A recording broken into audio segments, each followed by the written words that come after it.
东穆公走后不久，李长寿就招来敖乙与卞庄，让他们暗中调查一下重伤东穆公的谣言起源，并为他们两个出了一点计策。数日之后，一枚玉符几个道号出现在了李长寿眼前，而其中有4个字让李长寿感觉颇为扎眼：福元神殿执掌者，福元仙翁。哥哥，敖乙低声道：是否要调些龙宫高手来天庭？言下之意，这些高手只听李长寿号令，可以随时对有问题的仙神出手。不可，此事只能陛下来决断，我与穆公都不可越权。卞副统领，将这玉符送去给穆公。言说之中，李长寿已经是在其中写下8个大字，算是给穆公的建议：一切求稳，静待周全。做完这些，李长寿静静地思索一阵，心底泛起了几个念头，又依次否定。这般政神我的确是不好动，哪怕有先斩后奏之权，也必须让玉帝陛下决断。更何况我还没有。让李长寿感觉有些安心的是，他提醒东穆公之后，穆公立刻为福元神殿增派了1队护卫。这一招也是巧妙，细品之下含义颇多。而自这之后，天庭中的传言依然未断，仿佛东穆公已经马上就要和水神翻脸一般。李长寿付之一笑，继续做自己小月老的活儿。夏凝霜与华有明的故事随着岁月流逝，渐渐地变得有趣了起来。尤其是书院开办1年多之后，夏凝霜出落得亭亭玉立，华有明在课堂上总会走神偷偷地瞧几眼。夏凝霜对华有明的态度也从此前不断捉弄变得稍微的温柔了一些。这一个阶段的少男少女心神懵懂，一知半解，玉帝陛下本性又好面子，经常会说一些雷人之语，惹得夏凝霜对他一阵笔墨攻势。这个笔墨攻势就是拿笔墨砸人的那种。2个人的关系有较大的进展，其实是在华有明的妹妹华云出生，华府大摆酒宴。那一次，夏凝霜盛装而来，华有明看的眼睛都直了。也就是那日，将军府与城主府商议结亲之事，华有明下意识地想要驳斥，但是因为心神之中都是夏凝霜的模样，忘记了开口。夏凝霜却很淡定地答应了下来，并主动与华有明坐在一起，立下了门当户对的婚约。虽然第2日课堂上，夏凝霜就对华有明冷冷地说了一句：婚约之事不过是他们做的决定，我早已答应了而已，无论要嫁的是谁。昨晚一晚上激动的没睡觉，早上还在琢磨着自己今日该如何与夏凝霜搭话的华有明，顿时就被泼了一盆冷水，而后便是长达3个月的冷战。李长寿看在眼里，急也不是多么着急，他暗中指点了几次华有明，告诉他世上最微妙的宝物就是少女之矜持。可惜呀，华有明对此是一知半懂，并未领会其神髓。直到一日，书堂放课，华有明故意留了下来，伴随着夕阳余晖站在李长寿的面前。老师，我想与夏凝霜解掉婚约。哦。正在溪水中泡脚的李长寿闻言笑问：为何呀？总觉得不如我之前与他还未有婚约时那般自在。婚约并非儿戏，此事不是说毁就能毁的。而你们的关系也已经从同堂的好友转变成了今后要相守的人，一时之间不适应很正常。你每日与他多说说话，或者是为他写一封书信就是了。男儿要拿出自己的担当，他或许正对今后的日子有些惴惴不安呢。华有明沉吟几声，叹了一口气，并未多说什么。然而当天夜里，华府惊变。华有明的父亲在外征战时病重而死，英年早逝，华府的天在一夜之间塌了下来，兵权被其他将领夺去，将军府顷刻就要倒塌。这就是玉帝陛下厉洁身要经历的第一次家道中落了。李长寿再见到华有明时，已经是在2个月后。华有明眼圈深陷，长发凌乱，出现在了课堂上，双目已经是没有了多少光彩。而这一日，夏凝霜宛若平时那般，将这2个月李长寿讲解的文章数算之法放到了华有明身旁。那一份额外准备了60多次，等待了2个月的午膳，也总算摆在了华有明面前。我做的。夏凝霜轻声说着，华有明双手一颤，盘坐在那儿并未动弹。夏凝霜面色平静地夹了一块酥肉，径直放到华有明的嘴边。华有明眼圈一红，抬手推开夏凝霜的双手，起身离开了书堂。杨天佑立刻追了上去，其他的2名少男也跑出去拦下了华有明。李长寿看着这一幕，心底微微一叹，并未多管。3年之期刚至，李长寿自行退出了夏凝霜与华有明的故事。2人16岁那年，华有明按照李长寿离开时留下的锦囊，放下了将军府少爷的身份，留下了一封书信，前往隔壁大城中入了军伍。他骁勇善战，精善兵法，更是义薄云天，在军中名望不断的提升。18岁那年，成为了一名远近驰名的小将。但是紧接着，华有明被那些不愿意见华府再次崛起的凡俗势力所针对，被迫退出军伍，心灰意冷地回了家中。华有明回家时，家中已经是混乱不堪，奴隶仆人散了大半，将军府变得门可罗雀。正当他翻身下马，刚要迈步入府，侧旁却传来了一声已经有些陌生的呼喊。戴着面纱的夏凝霜漫步而来，就如同2年前一般，似乎毫无变化，对华有明道一句：“回来了。”多谢夏姑娘挂念。夏凝霜理了一下发梢，轻声问：“你准备何时娶我？”你我婚约自是在的，我当年答应过的。不必了。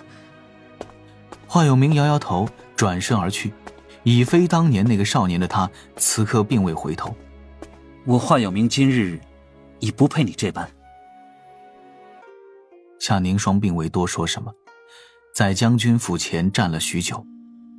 芳草萋萋，倩影依稀，最后夜幕降临，只剩暗香残留。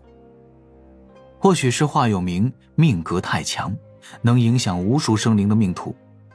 正当李长寿思考如何让华有明知晓夏凝霜的相思苦，灾祸再临。有部队铁骑横冲直撞，连破数10城池，威逼华有明与夏凝霜所在的阙州城。城内人心惶惶，权贵举家避难，军防未战先溃。华有明安顿好自己的母亲与小妹，换上父亲的战袍，跃马冲入城中军营，一手操绳束，一把清风剑，连斩数名意图不战而逃、消极懈怠之将领。振臂一呼，其父旧部纷纷回应，阙州城全力备战。大军临城的那一日，华有明突有奇谋，趁敌军不稳，率轻兵出城血战。那一日，夏凝霜身着一身大红衣裙，带着城主府数百兵卫冲到城头，却赶晚一步。华有明已冲出城门，率军前击。将军百战身未死，城头红妆雷数鼓。城池未破，敌军溃败，华有明满身伤痕地倒在城门前，被抬回了城主府中。后来就有了心火乱烧的一夜，玉帝陛下的转世身就这般有了入赘之时。那年2人19岁，李长寿功成身退，指道人躲在暗中保护，并未再出手。玉帝与王母能有这一事，其实挺好的，算是弥补了2位先天生灵原本情感上的缺失。李长寿此时再看当年王母娘娘安排的剧本，他似乎也想与玉帝弥补这些缺失之处。那云霄仙子呢？李长寿不由得陷入了少许遐想，毫无征兆的，他眼皮子轻轻跳了2下。李长寿掐指推算，很快就习惯性放弃，又仔细感应了半日，元神确实有一些轻微的异样之感。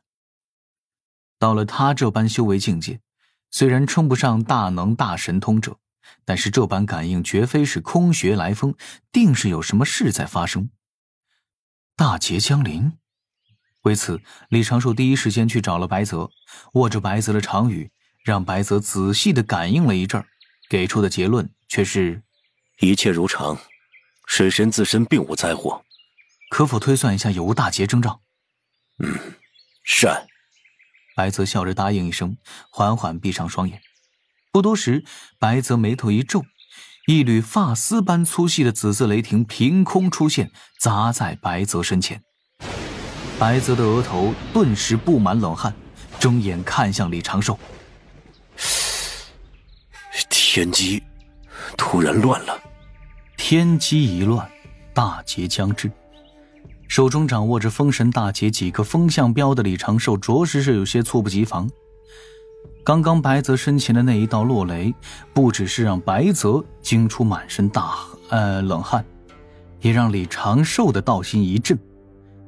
这雷的出现当然不是什么打死巨头狗，而是一真紫霄神雷警告。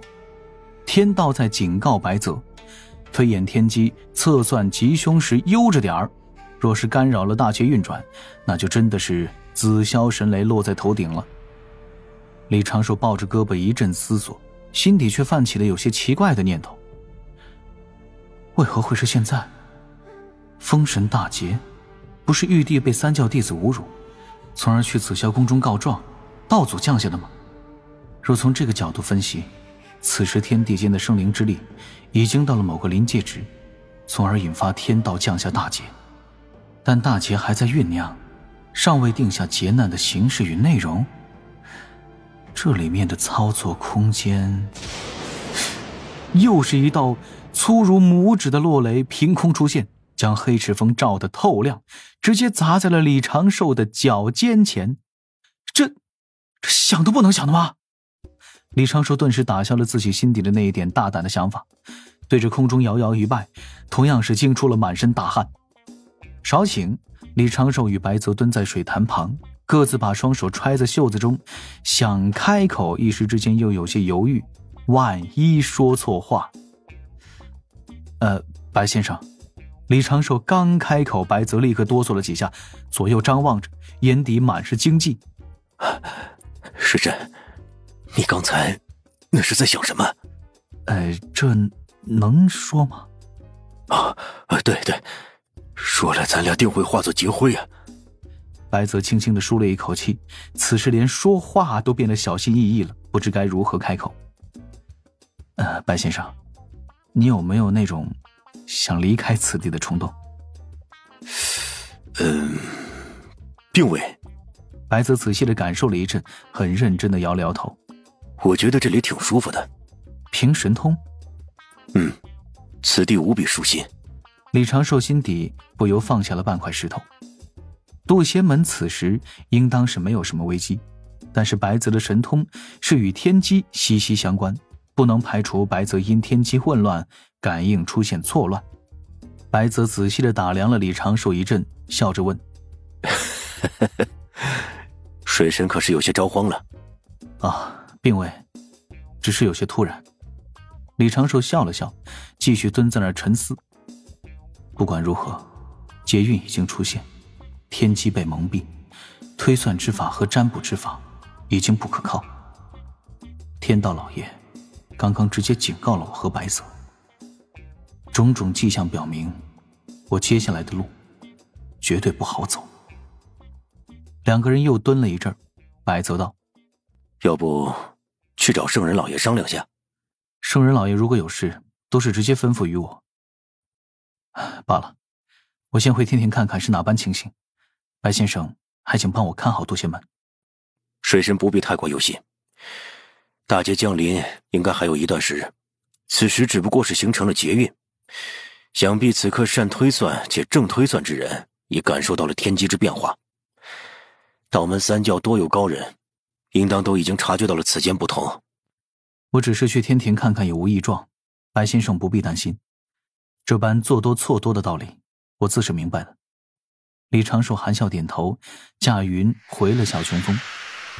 他先传声叮嘱师父师妹这一段时日不要外出，两个人的心底若有什么奇怪的念头，务必与他商量了，再决定做不做。随之李长寿的心神在指道人之间挪移，最先赶去了天庭。天庭乃天道重地，若天道出现动荡，天机出现变化，天庭理应首当其冲。